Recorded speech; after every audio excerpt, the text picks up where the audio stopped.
I'm really excited to announce we're joined by Michael Crick. Thank you, first of all, very much for agreeing to do this. You're a journalist and an author now. You're a founding member, first of all, for Channel 4 before moving to BBC's Newsnight, and you served there as a political editor before returning to Channel 4 as a political correspondent, and now you work at the Mail Plus. So yeah, you've had a really extensive career, and we're really excited to ask you some questions. So thank you for coming. Be here. Thank you. I just want to ask, first of all, what do you think has been your proudest moment of your career?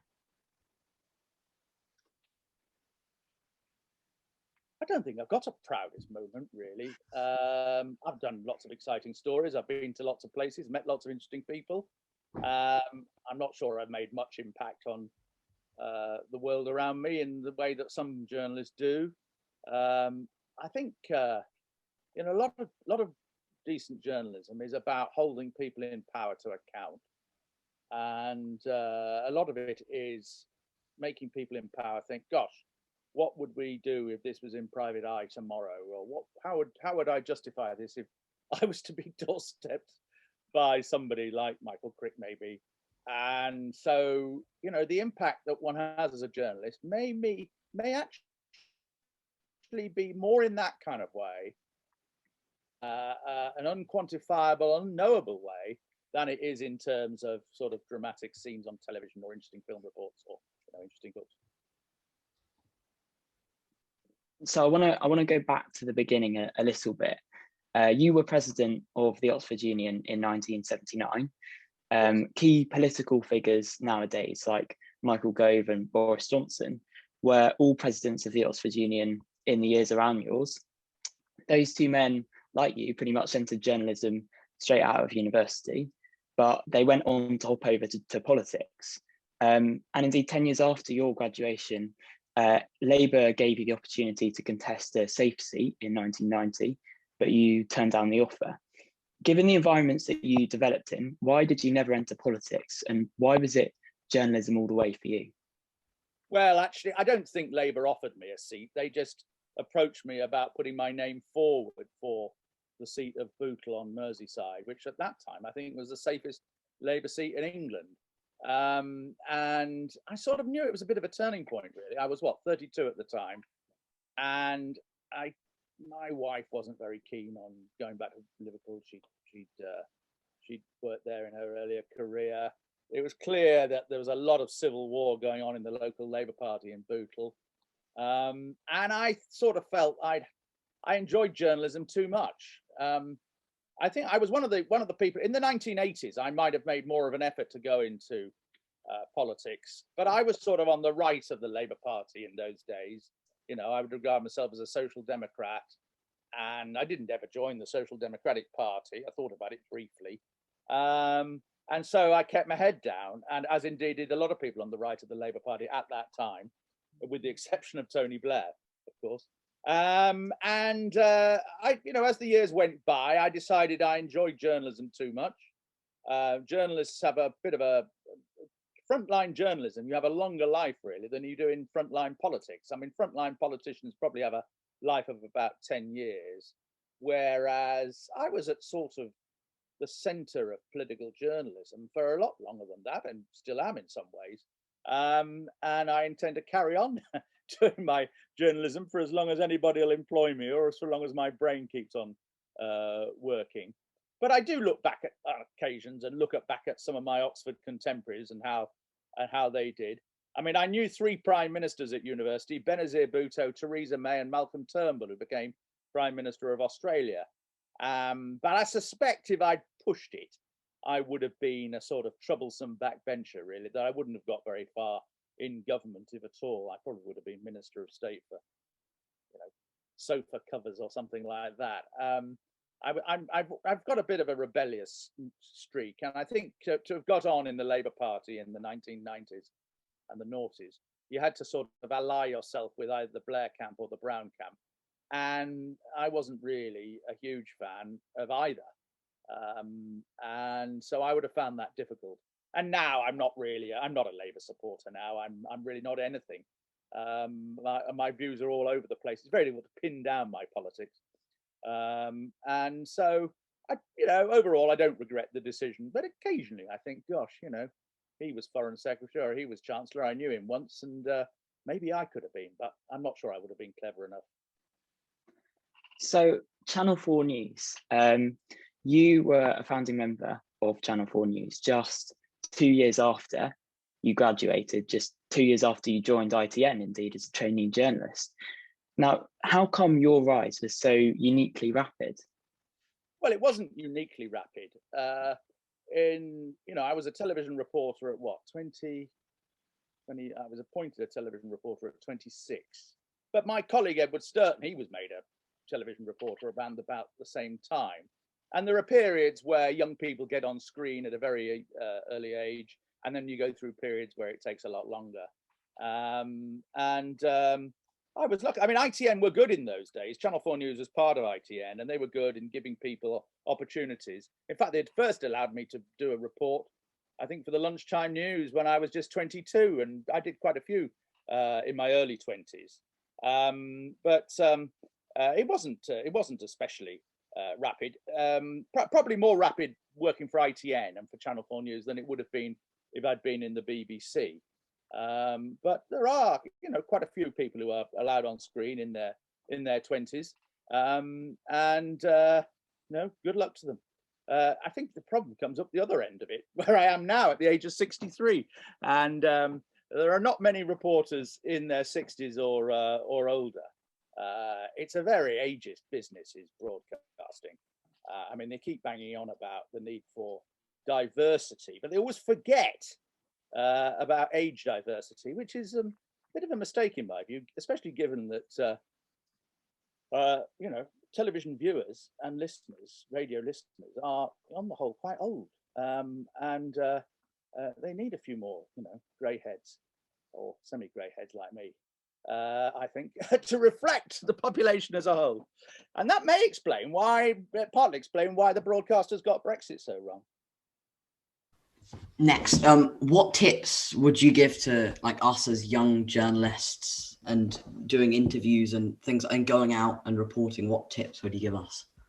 Well, first, what I've just been saying, get out, go and speak to people, speak to them face to face. There's only a limit to what you can do on the phone or you can do on the internet. Second,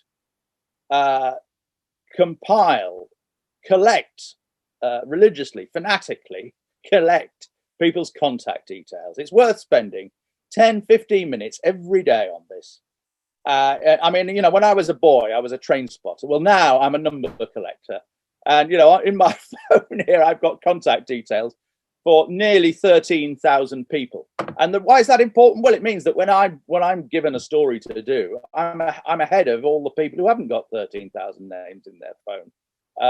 And I've got, I can ring people up immediately and try and find out what's going on or fix an interview or what. I've got a head start, and I've got ideas in that phone for people who will cover certain subjects. And every day I try and spend a little bit of time improving. I mean, only this morning I was putting in the latest shadow cabinet changes into my phone. What else would I write? Interviews. I would say, don't go along to when you do interviews, they shouldn't be just long lists of questions. They should be conversations. The best interviews are conversations. Don't be frightened to interject or react. Don't be frightened to laugh and smile. It's all part of the performance. And you've got to remember that being a television journalist is partly performance. When one of my perhaps my greatest editor, Stuart Purvis, became the editor of Channel 4 News in the 1980s. When was it? 1984, 85. Dickie Attenborough was the deputy chairman of Channel 4 News. And when Stuart Purvis went along to a Channel 4 board meeting to explain what he was all about, Attenborough said to him afterwards, he said, "Remember, Stuart, we're in show business." And there's an element of that, I think, in television journalism. People may say, "Oh, that's appalling. It's not meant to be entertainment." But hey, we need viewers, we need listeners, we need to attract people to what we're doing. And therefore, if you can do it in an entertaining, way, not a frivolous way, but if you, every now and then you can make light of something or add a bit of humor or, you know, attract people's interest with interesting pictures and so on, then it just makes it so much easier to get the message across. I mean, if you're just going to do dry television reports all day long or write dry articles all along, well, you may feel yourself virtuous, but nobody's going to watch them and nobody's going to read them. And it's all a bit of a waste of time. So remember that if certainly in broadcasting, it is a little bit show business, as Dickie Attenborough told Stuart Purvis all those years ago. Yeah, I think that's quite right. I mean, you say that 13,000 contacts in your phone book. That is incredible. I've only got a few hundred myself. But well, the other advice I would give you is this: look around you now. Look around your contemporaries at school or university or whatever, and work out who's going places, and keep in touch with them. Even if you don't, will be, you know, they will be the prime ministers, the leaders of industry of tomorrow. And there's no good in 30 years' time ringing them up and saying, "Do you remember me?" Because they might remember you, but they'll say, "So what?" But if you've kept in touch with them, if you've risen within journalism at the same time that they're rising within politics or the theatre or whatever, then it's much easier to maintain that relationship. And all good journalists do need good relationships, good contacts with people. I mean, I varied a bit. I mean, some of my journalism is based on good relationships and good contacts. On the other hand, there's also an element in my journalism of being quite confrontational with people. And the art is to balance the two and to have people who don't mind you confronting them, but on the other hand, don't mind having a private telephone call where they're trying to explain what really is going on. I think that's quite right. I think I best keep in contact with Felix and Cameron then. Yes. But who would you say is the most famous person in those 13,000 contacts? Oh, well, I've got, you know, so all the prime ministers that are still alive, and I've got. Well, I mean, the trouble is the more famous people, you tend not to have their direct phone number. You have phone numbers for their agents and so on. But I've got, it's a pretty good list. I've got a mobile number for pretty much every MP, and I've still got a list of the ones I haven't yet got from the 2019 election. I mean, one of the things I do before an election is I go through the people who are likely to get elected, and I go online to see if they've got their mobile phone numbers online. And in a lot of cases, probably most of them, they have. As soon as they get elected, it's no longer up there. And it's worth, so there's a little trick. You know, if people are about to get elected as MP, if they're councillors, for instance, it's quite likely there will be an a mobile phone number for councillors. And councillors are really, really helpful contacts to have, because if something, you know, if there's a train crash, say in Cumbria, or you know, an incident anywhere, you can find out who the local councillors are. You've got 3 people, probably with their telephone numbers on the internet, that you can ring for an immediate reaction or try and get immediate details about what is going on in a locality that you are perhaps hundreds of miles away from. And, you know, councillors are part of the sort of nuts and bolts of local politics. And often they can be quite useful in leading to other things. So bear councillors in mind. Not a very fashionable thing to say that, but it's another little trick I'd recommend. I'm sure Brian Rose will be happy to contact me again. Yeah. There we go. I'm going to ask a few questions about kind of issues at the minute in politics, such as how long ago, just a week or 2 weeks ago, Dominic Cummings testified last week. Was it last week? Last week, yeah. Anyway, yeah. Do you think that Boris Johnson and his government, such as Matt Hancock and people like that, are still fit to be in power and governing? Well, I do think that Boris Johnson is the worst prime minister since the war, and is not suited to being prime minister. And I do think that he has a very weak cabinet indeed. And indeed, we've seen this with the last 2 prime ministers, Theresa May and Boris Johnson, that they're frightened to appoint good people to the cabinet. because they see them as threats and rivals. And of course, what happened in the latter stages of the whole Brexit saga is that the Conservative Party purged a whole team, really, of Remainers from Parliament. And then there were other Remainers who were left in the cold, like Jeremy Hunt. And so many of the most able Conservative MPs are not in the government, but they are on the back benches, or they're in chairs of select committees like Jeremy Hunt or Andrew Mitchell or Damien Green, people who are out in the cold. And Boris Johnson needs to sort his government out, trim out all the dead wood, which is fairly considerable, and bring in the best and the brightest. The best prime ministers and the best presidents of the United States are willing to deliberately go out and recruit the best and the brightest of their contemporaries.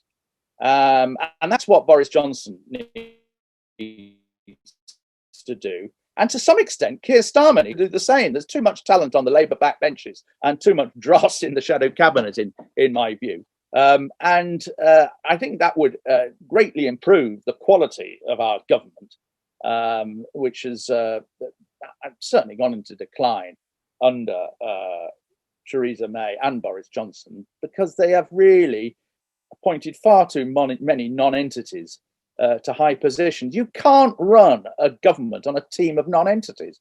The additional problem that Boris Johnson has is a lack of able advisors in Downing Street as well. So, this is why so many mistakes, in my view, have been made over COVID and indeed other issues. And he needs to sort this out pretty quickly.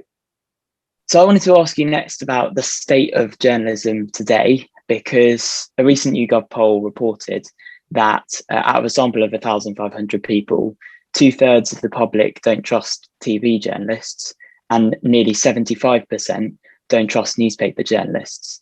How much does this concern you? Why do you think it is? And how can journalists regain public trust?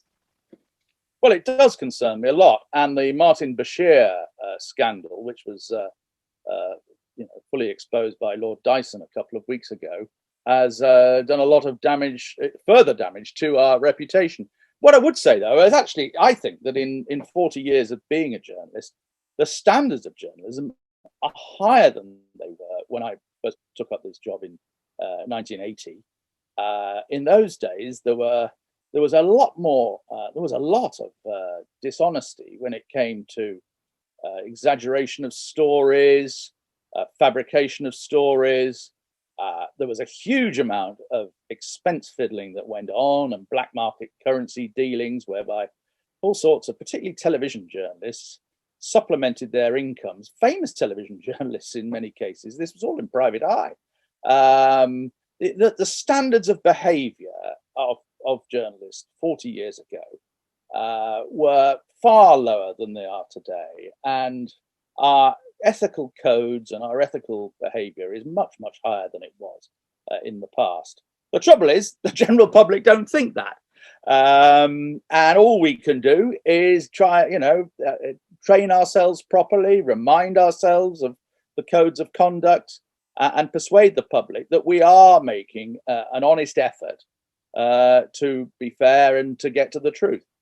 But in the age of social media, where you're under scrutiny as a journalist from all over the place, often by people who are very partisan, it gets difficult. You get accused, if you're in my position, you get accused of being a raging right-winger by the left, and the right accuse you of being an outrageous socialist.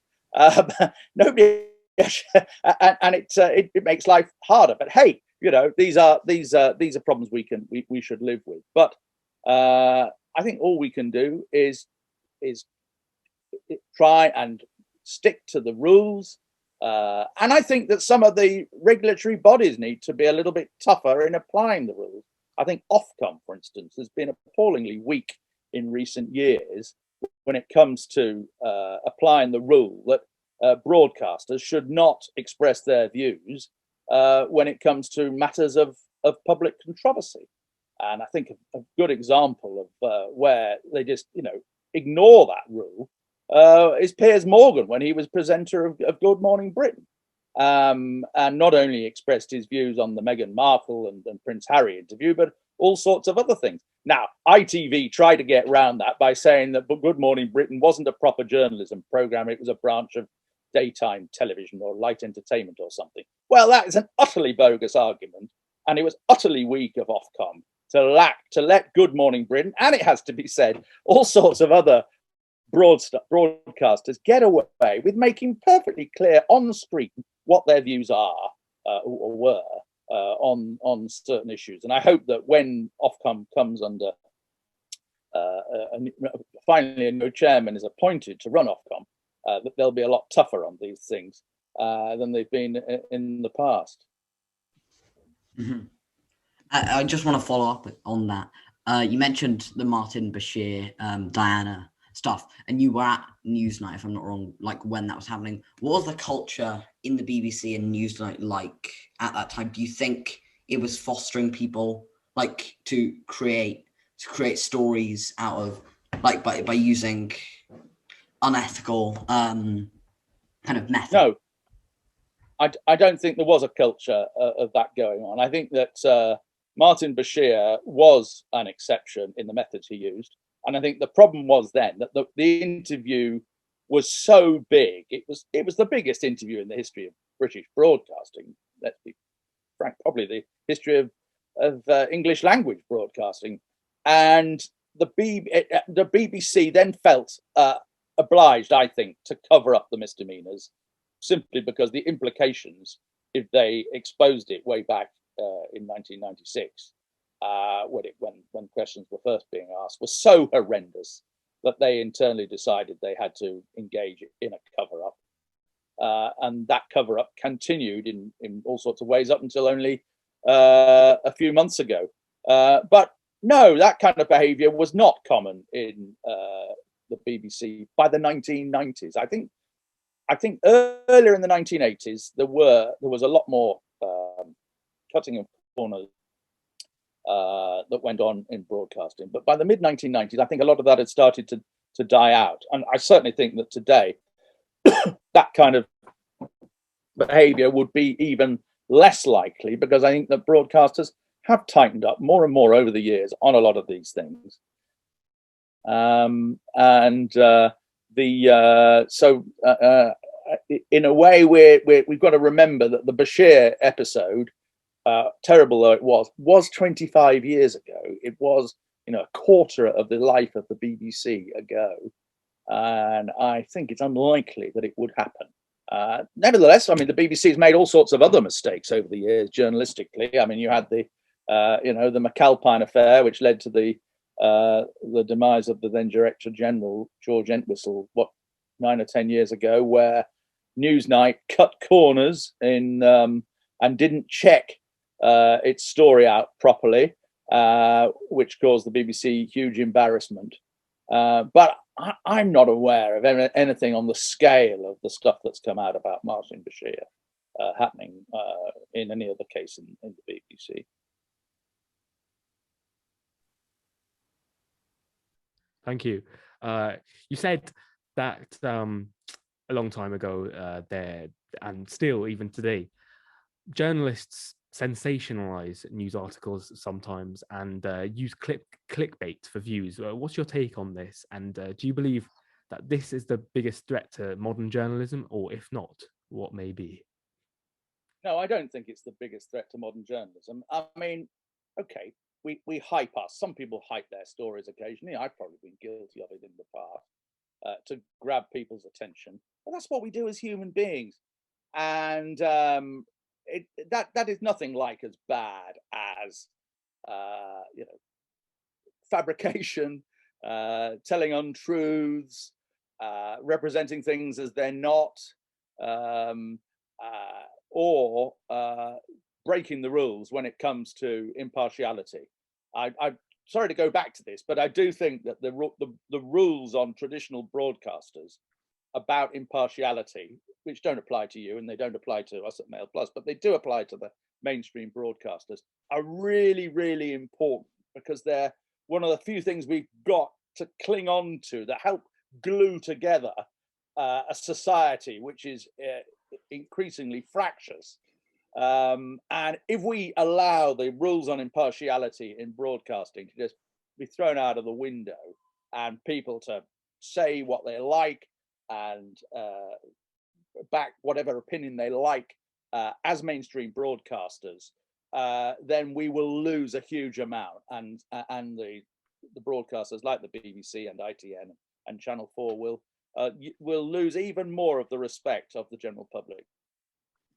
What about, just following on, what about places like GB News, as it's going to come on air in a matter of weeks now?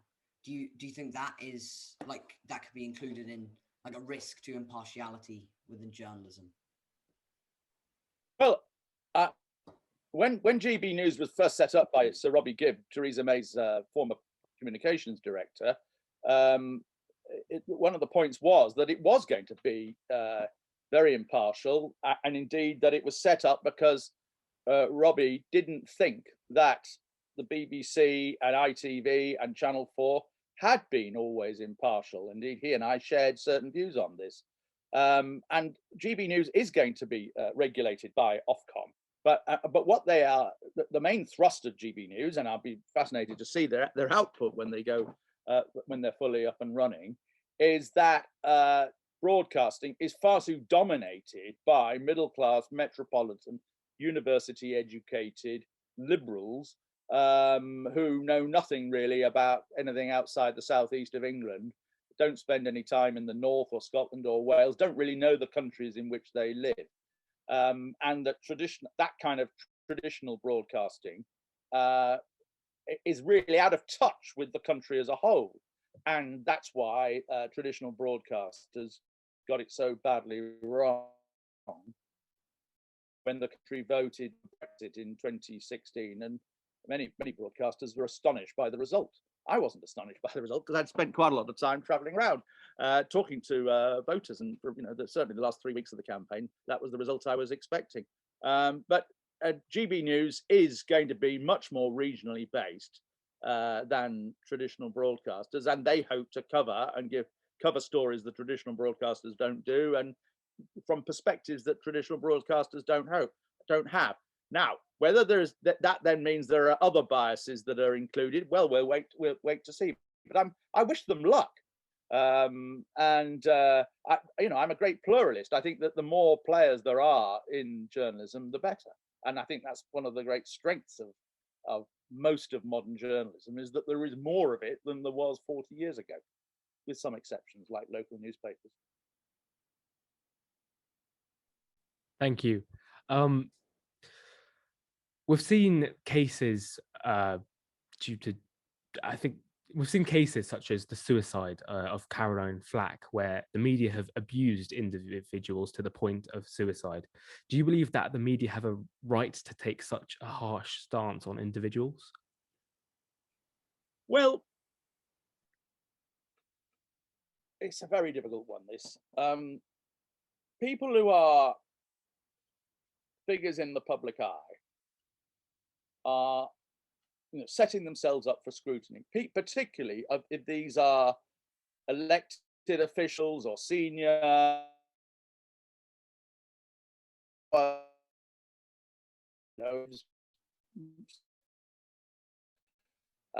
people who are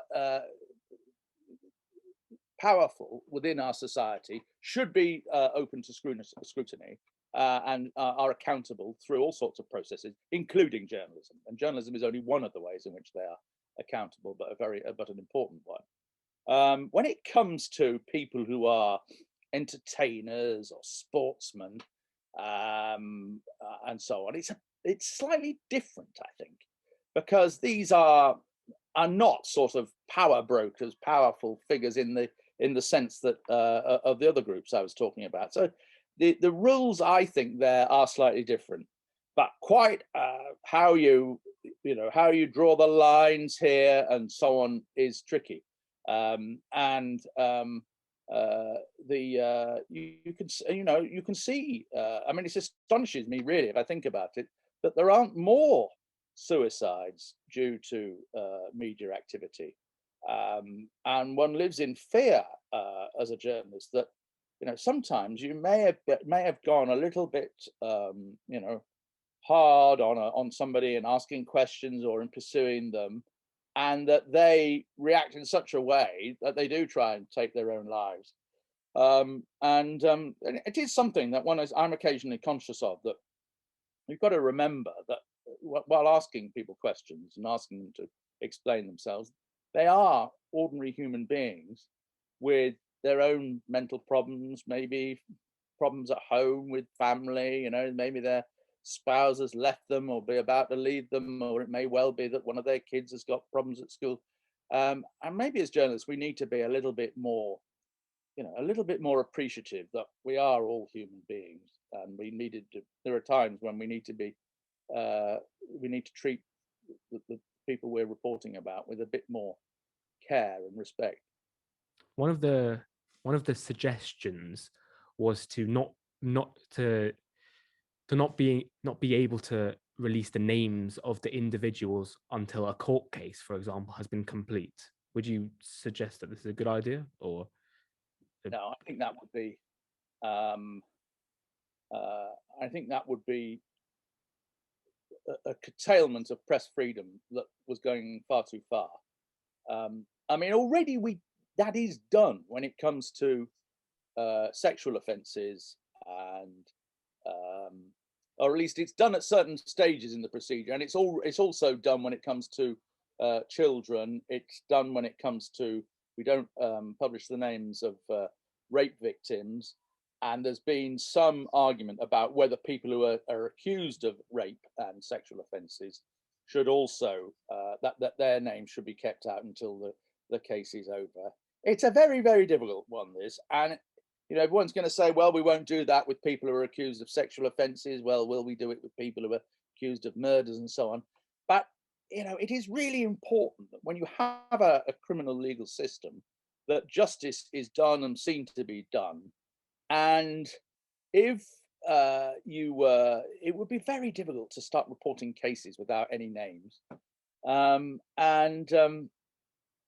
I think that the balance is about right at the moment. But there may be little changes we can make.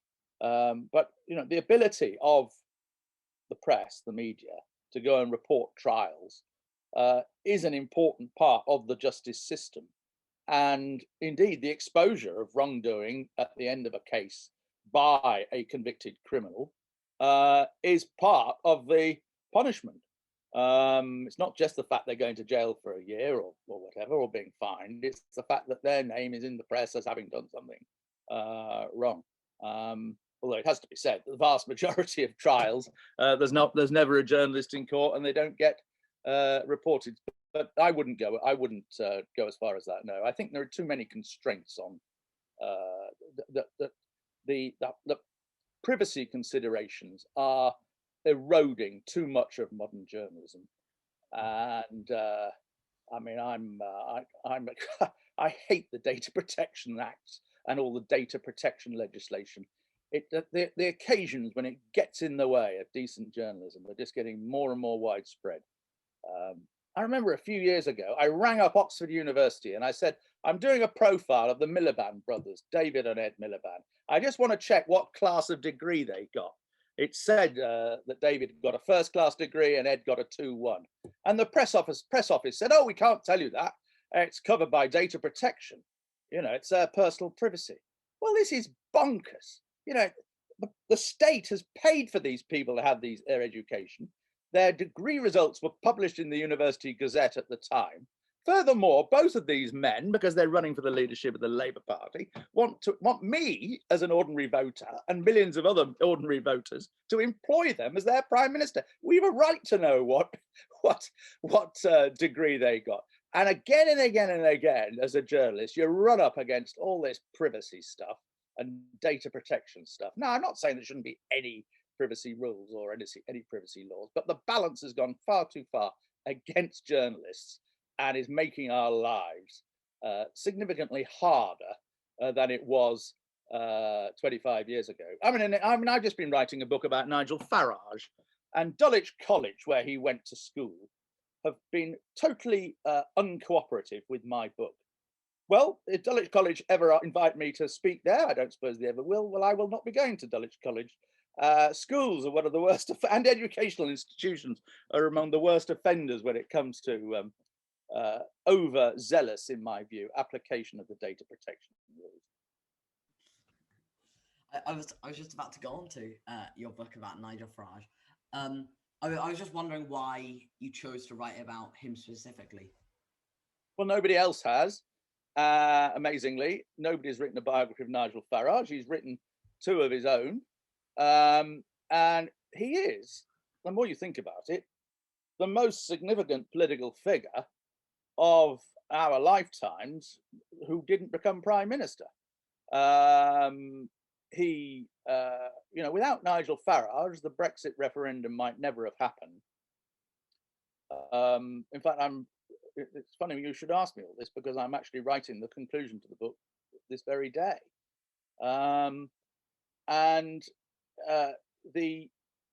He wasn't the only Brexiteer, the only Brexit leader, and Boris Johnson and Michael Gove and all sorts of other people played important roles. But in pressing for the referendum in the first place, then in winning it, and then in forming a second party, the Brexit Party, the book's called One Party After Another, in forming a second party in 2019, the Brexit Party, which toppled Theresa May and pushed through the hard Brexit that we got. Nigel Farage's role there was crucial as well. And yet the astonishing thing is he's never been a government minister. He's never even been a Westminster MP. He is a fascinating character, and his life is a lot more complex and interesting than you might think. I mean, there's never a time in Farage's life where it gets a bit dull and you think, well, I'll just move on 3 years and see what happens next. Everything that happens in his life, there are twists and turns, and there are different versions of events, and it's all, incredibly. It's a great story, really. Whether you're a Brexiteer or a Remainer. I mean, I voted Remain, and I would vote Remain again. But you've got to admit that he has played a huge role in the history, certainly the first 20 years of this century. And I would argue beyond that, actually. Sorry. What do you think it is about him that kind of helped Brexit so much and really got him the power? Do you think it's something to do with his personality, or? Well, he's a great community. I think the crucial thing about him, I mean, he's not a great policy man. He's not a great manager of his party. He manages to fall out with virtually everybody within his party at one point or another. A lot of the people I write about have that ability. Alex Ferguson was another who did that. But he is the supreme communicator. I mean, politics obviously involves communication, and there's communication at so many different levels. Making a speech in the parliamentary chamber, making a conference speech, doing radio, television, talking to voters on the street.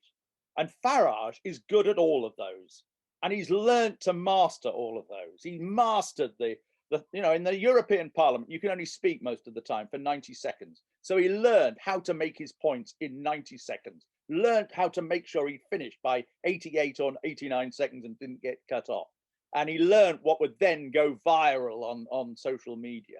He loves being out on the street and talking to ordinary voters. He has a sense of public opinion that very few other politicians have. I mean, Boris Johnson is a great speaker. He's a great writer of articles and so on. But Boris Johnson, actually, I think, whenever I observe him, he's rather uncomfortable talking to ordinary voters. He finds it all a bit embarrassing, whereas Farage loves it.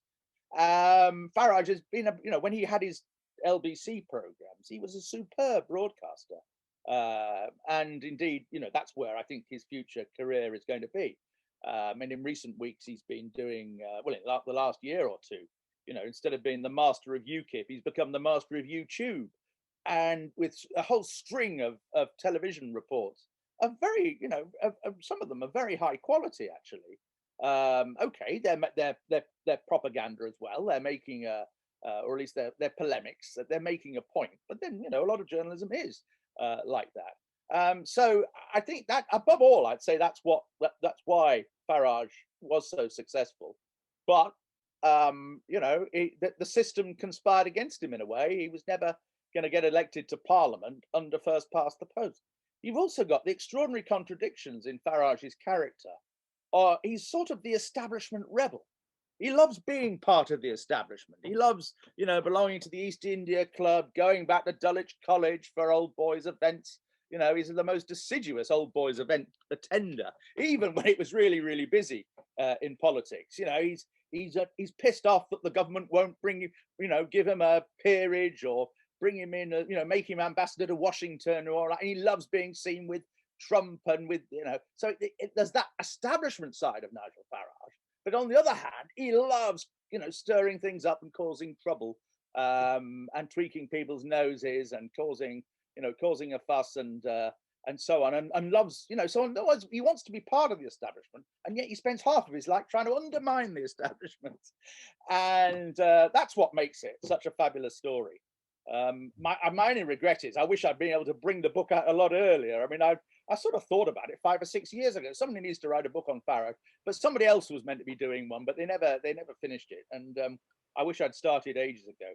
But the trouble with the modern world is that when you're writing a book, particularly about a contemporary subject, there's too much material to cope with.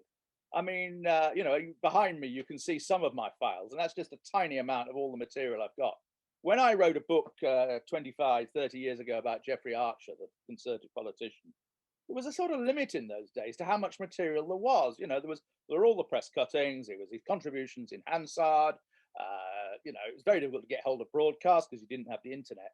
In the modern era, there is just so much material on the internet. It's impossible to get hold of it all, and it's impossible to know when you have everything that matters. You know, even now, I'm finding new interviews he's done or speeches he's made I didn't realize were there. So the key really to writing nonfiction is organization.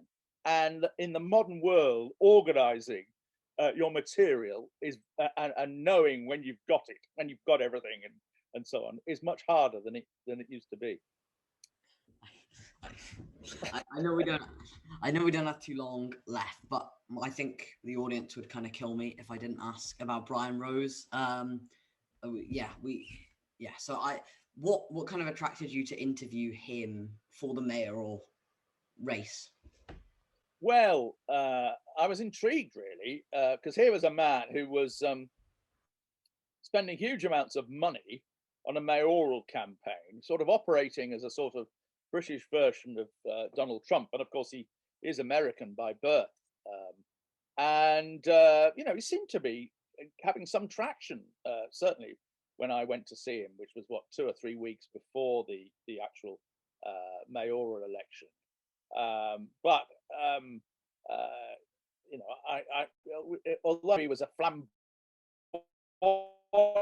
and colourful, and you know, he was friendly with me.